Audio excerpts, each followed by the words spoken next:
Bismillah. Assalamualaikum warahmatullahi wabarakatuh. Tashilan li wa tafhiman lakum sa'atakallam bil lughatil wataniyah. Saya Irfan Syauqi Al-Madni dan saudara saya Sultan Yahya, kami akan menjelaskan hasil makalah kami yang berjudul Teori Tarjamah. Sebelum itu, kami akan menyampaikan poin-poin penting yang akan menjadi pembahasan kita ke depannya. Yang pertama adalah A. Hakikat ilmu terjemah. B. Konsep ilmu terjemah. C.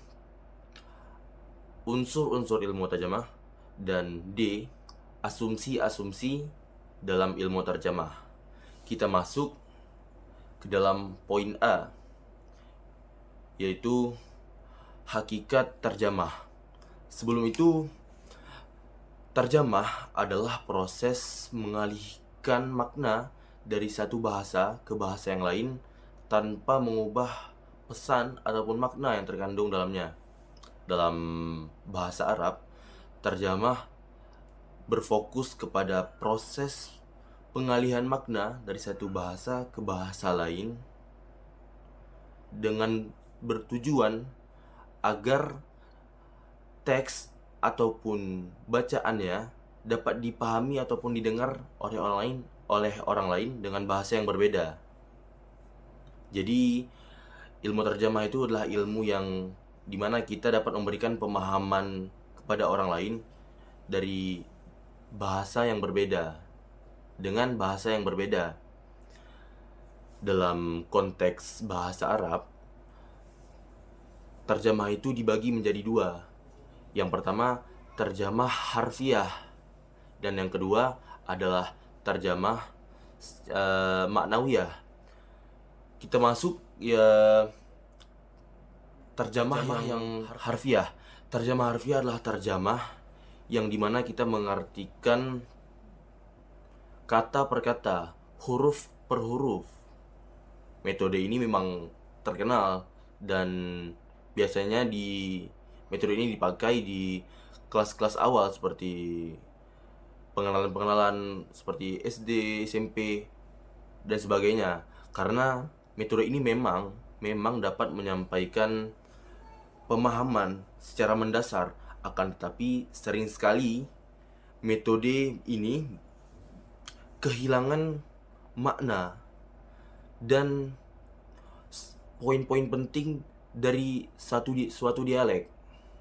Selanjutnya adalah terjemah harfiah, terjemah maknawiyah. Terjemah maknawiyah adalah terjemah yang berfokus pada pemahaman makna.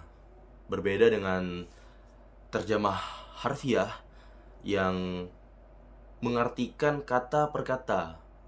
Terjemah maknawi ini dia lebih berfokus kepada pemahaman. Apa sih yang dikatakan dari teks ini? Apa yang dimaksud dari teks ini?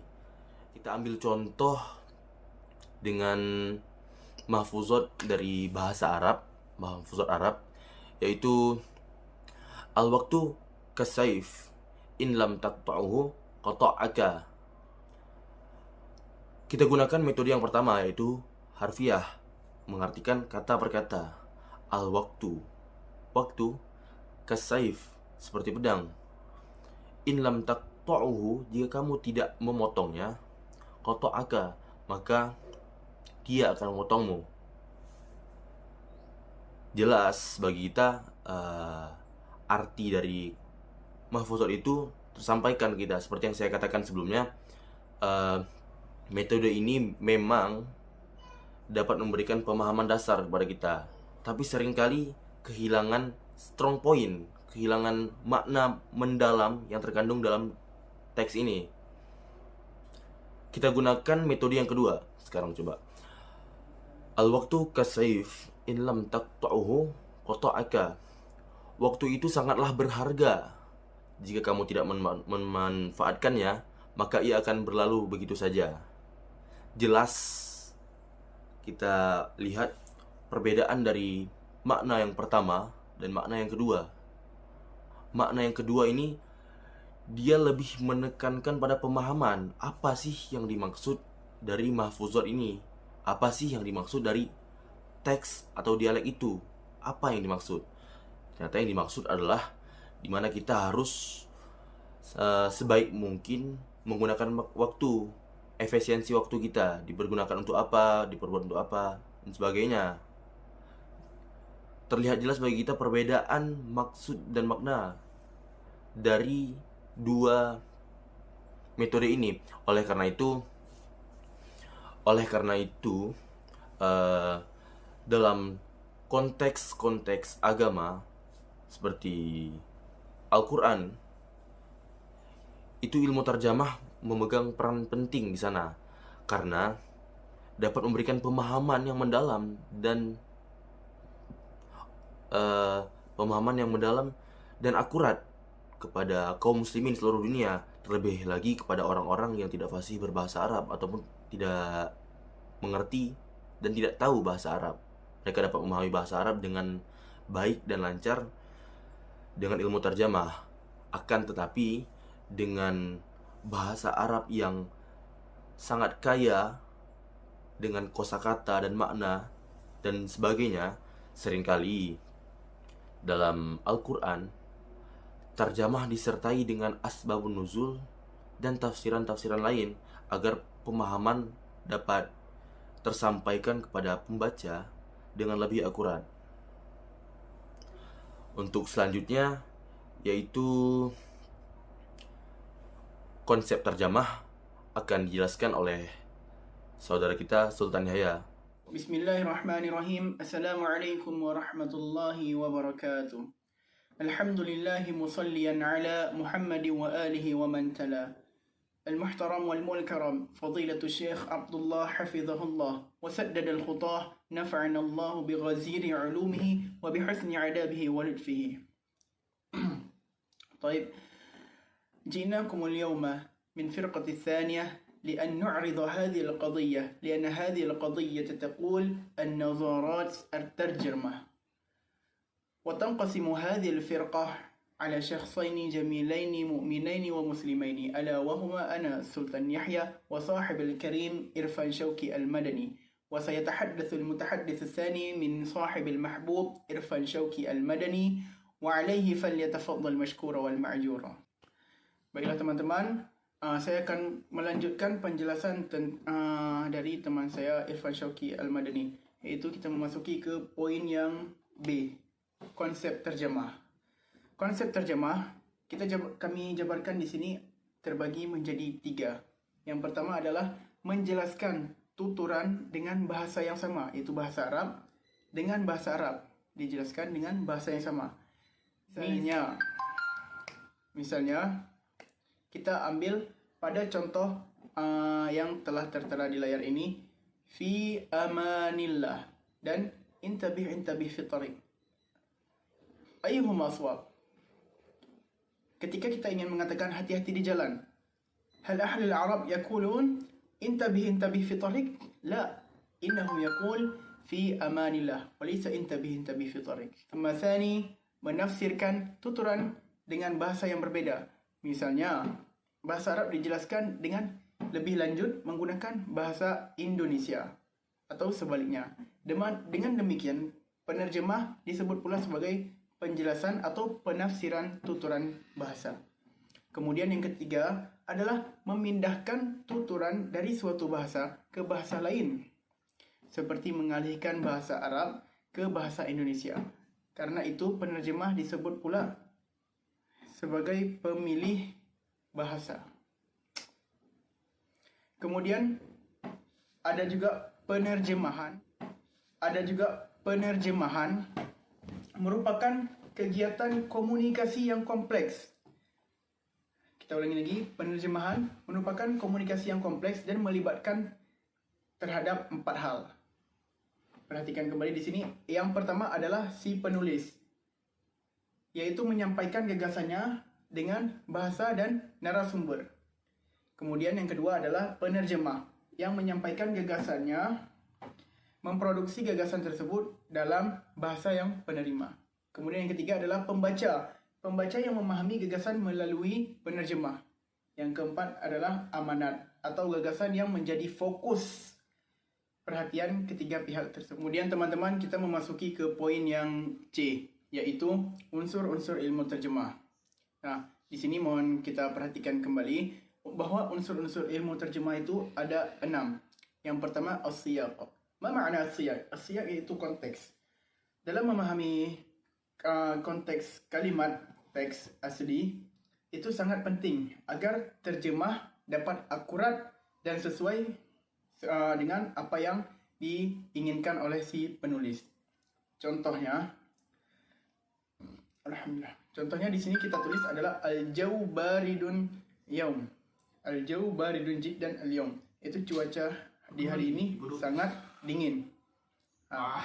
Ini adalah contoh konteks yang sesuai dengan si penulis. Kemudian kesepadanan makna. Kesepadanan makna adalah mencari padanan makna yang tepat. Yang tepat dalam bahasa target tanpa mengubah makna asli dari teks. Contoh, kita datangkan contoh dari hurriyatun. Hurriyatun di sini maknanya adalah kebebasan. Dapat diterjemahkan menjadi kebebasan dalam bahasa Indonesia yang tergantung pada konteks si penulis. Yang ketiga adalah budaya, as-siqafah. Memahami budaya dari kedua bahasa untuk memastikan bahawa terjemah tidak menyinggung atau salah faham. Kita ambil contoh di sini adalah masalul himari yahmilu asfara. Ini merupakan peribahasa diterjemah menjadi seperti keledai yang membawa beban berat untuk lebih sesuai dengan pemahaman budaya Indonesia. Kemudian ada lagi contoh dari budaya ini adalah ar-rajulu kal asadi. Laki-laki itu seperti singa. Apakah di sini laki-laki itu seperti singa? Muka laki-laki itu seperti singa atau badan laki-laki itu seperti singa? La. Ar-rajulu kal asadi. Yang ini asad ini seperti singa itu adalah keterampilannya, kegagahannya itu seperti singa.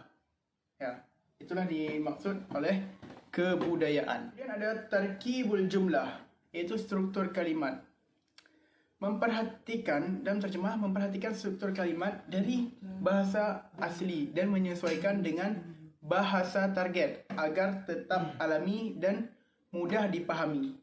Kita telah mengambil contoh Zahaba Muhammadun ilal madrasati yang diterjemahkan menjadi Muhammad telah pergi ke sekolah dengan struktur bahasa yang sesuai dalam bahasa Indonesia. Ada subjek, predikat dan objek. Okey. Kemudian ada yang lima, iaitu ikhtiyarul kalimat. Memilih kata-kata yang tepat dalam bahasa target untuk mempertahankan gaya dan nada teks asli. Contohnya kita menggunakan kata pergi daripada berangkat untuk menerjemahkan ke zahaba agar sesuai dengan nada kalimat di dalam teks. Kemudian yang terakhir adalah qawaidun nahwi, iaitu memastikan bahawa tata bahasa dalam penerjemahan sesuai dengan tuturan tata bahasa target. Kita mengambil contoh kalimat pasif, iaitu kutibal kitabu. Kutibal kitabu. Di sini adalah fi'lul majhul, kutiba. Dan kitabu ini adalah naibul fa'il. Ini dalam qawaidun nahwi ini biasanya di kitab-kitab itu tidak ada barisnya. Dan kita harus memahami terlebih dahulu dari mana asal mula bahasa ini dan nahu-nahu ini. Ya, seperti contoh di sini adalah kutibal kitabu. Okey, kita masuk ke poin D, yaitu asumsi dalam ilmu terjemah. Apa itu asumsi? Asumsi adalah dugaan. Jadi dalam ilmu terjemah, kita harus memiliki asumsi-asumsi ataupun dugaan-dugaan yang dapat memperkuat keakuratan makna yang kita berikan saat menerjemah. Di antara asumsi-asumsi itu adalah yang pertama, asumsi kesetaraan makna. Yang kedua, asumsi perbedaan budaya. Dan yang ketiga, asumsi pemilihan kata yang tepat. Yang pertama, asumsi kesetaraan makna. Penerjemahan berasumsi bahwa ada kesetaraan makna antara bahasa sumber dan bahasa sasaran. Penerjemah berusaha mencari padanan yang seakurat mungkin agar makna yang dimaksudkan dalam bahasa sumber dapat dipahami dalam bahasa sasaran. Kita ambil contoh, misalkan dalam bahasa Indonesia itu, misalkan kita lagi bermain sepeda atau bermain bola, kemudian kita sliding ataupun terjatuh, maka luka lah tangan kita. Di situ kita akan merasakan yang namanya sakit. Nah, dalam bahasa Indonesia ada beberapa tingkatan rasa sakit dengan sebutan yang berbeda. Contohnya, contohnya yang pertama itu sakit, atau perih, ataupun pedih, dan sebagainya. Jadi dari sini kita dapat mengetahui bahwa ketiga hal ini berbeda, walaupun perbedaan itu tidak signifikan, walaupun perbedaannya sedikit, tidak terlalu bagaimana. Tapi kita dapat mengetahui, tapi dalam ilmu terjemah, disinilah pentingnya sebagai penerjemah kita memiliki dugaan kesetaraan makna. Kalimat apa yang cocok kita gunakan di sini? Kita gunakan kata sakitkah? Kita gunakan kata perihkah? Atau kita gunakan kata yang lain? Seperti di dalam Al-Quran. Di dalam Al-Quran itu di ujung-ujung ayat seringkali kita temui contohnya seperti azabun syadid, syadidul iqab, azabun alim, azabul harik. Begitu banyak yang dimana artinya itu azab yang pedih, azab yang luar biasa. Di situ kita sebagai penerjemah harus tepat memaknainya. Kita harus memiliki asumsi ataupun dugaan kesetaraan makna yang akurat. Apakah kita menaruh kalimat sakitkah, perihkah, dan sebagainya. Yang kedua, asumsi perbedaan budaya. Penerjemah sering menghadapi tantangan dalam mengadaptasi budaya yang berbeda. Asumsi bahwa setiap bahasa mencerminkan budaya tertentu berarti penerjemah harus menyesuaikan unsur budaya yang relevan agar pembaca sasaran dapat memahaminya. Kita ambil contoh, karena ini bahasa Arab ya, kita ambil contoh dari budaya Timur Tengah.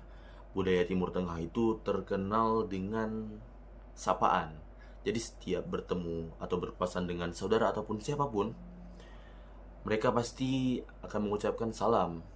Timur Tengah identik dengan kaum muslimin, yaitu beragama Islam kan. Tentu mereka akan mengucapkan Assalamualaikum, Waalaikumsalam warahmatullahi wabarakatuh. Sebagai penerjemah, kita harus mengetahui target dari penerjemahan ini seperti apa kita terjemahkan. Misalkan berdialek dengan orang-orang dari barat, orang-orang Amerika, orang-orang Itali yang belum terlalu tahu apa ini yang dibilang.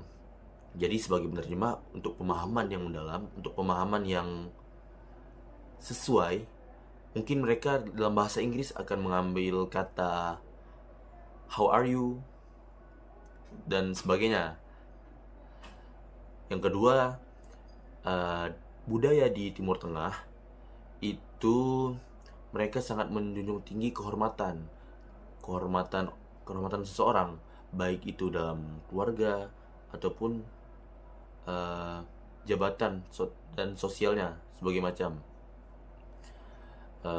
Jadi sebagai penerjemah yang baik, kita harus pahami hal ini. Karena misalkan untuk seorang ayah atau bapak-bapak disebut abun abi, dan sebagainya macam. Akan tetapi ada kalimat yang lebih mulia, yaitu sayyid dan sebagainya. Andai kata seorang penerjemah tidak memiliki asumsi dalam perbedaan budaya, jikalau dalam pertemuan, misalkan nih, datang orang penting dari Timur Tengah berpapasan dengan presiden Indonesia, kan dibutuhkan penerjemah agar apa yang disampaikan dapat dipahami oleh Tuan Presiden. Saat orang Arab itu menyebut Sayyid, akan tetapi penerjemah mengartikannya dengan Pak, kan memang bisa dipahami, akan tetapi tidak ada nilai budaya dan nilai penghormatannya berkurang. Jadi di sini diperlukan asumsi perbedaan budaya. Yang ketiga, asumsi pemilihan kata yang tepat. Asumsi mengenai pemilihan kata yang tepat, penerjemah harus bisa membuat atau mencerminkan kosakata yang tepat atau sepadan dengan apa yang ingin dimaksud agar target atau audiens dapat memahami dengan jelas apa yang disampaikan. Jadi ini sama seperti poin yang pertama, yaitu sebagai penerjemah yang baik, kita harus memiliki asumsi dalam pemilihan kata yang tepat agar dapat mencapai keakuratan dalam pemahaman bagi pendengar. Jadi sekian asumsi dalam ilmu terjemah. Jadi kesimpulan dari kami, teori-teori terjemah memiliki peranan penting dalam memahami dan mengembangkan praktik terjemah. Seiring perkembangannya zaman, teori-teori terjemah terus berkembang, termasuk teori penerjemahan yang lebih kontekstual dan komunikatif seperti teori penerjemahan sosial dan sosiokultural. Dalam praktiknya, penerjemah tidak hanya dituntut untuk mengalihkan kata demi kata, tetapi juga memahami dan mengomunikasikan makna secara utuh sesuai dengan budaya dan situasi yang ada. Oleh karena itu, pemahaman yang mendalam terhadap berbagai teori terjemah menjadi sangat penting bagi para penerjemah untuk menghasilkan karya terjemahan yang efektif dan bermakna. Secara keseluruhan, penerjemahan adalah proses yang kompleks dan memerlukan pemahaman yang komprehensif terhadap teori-teori yang ada. Melalui pemahaman ini, penerjemah dapat menyesuaikan teknik dan pendekatan yang tepat sesuai dengan konteks dan tujuan penerjemahan, sehingga dapat menghasilkan terjemahan yang akurat, komunikatif, dan sesuatu dengan harapan pembaca. Jadi, seiring berjalannya zaman, metode ilmu terjemah terus berkembang menjadi satu bidang ilmu tersendiri yang dimana melibatkan berbagai macam metode-metode baru. Jadi ilmu terjemah ini berkembang dengan metode-metode yang baru agar dapat memudahkan dan memberikan pemahaman yang lebih akurat ke depannya.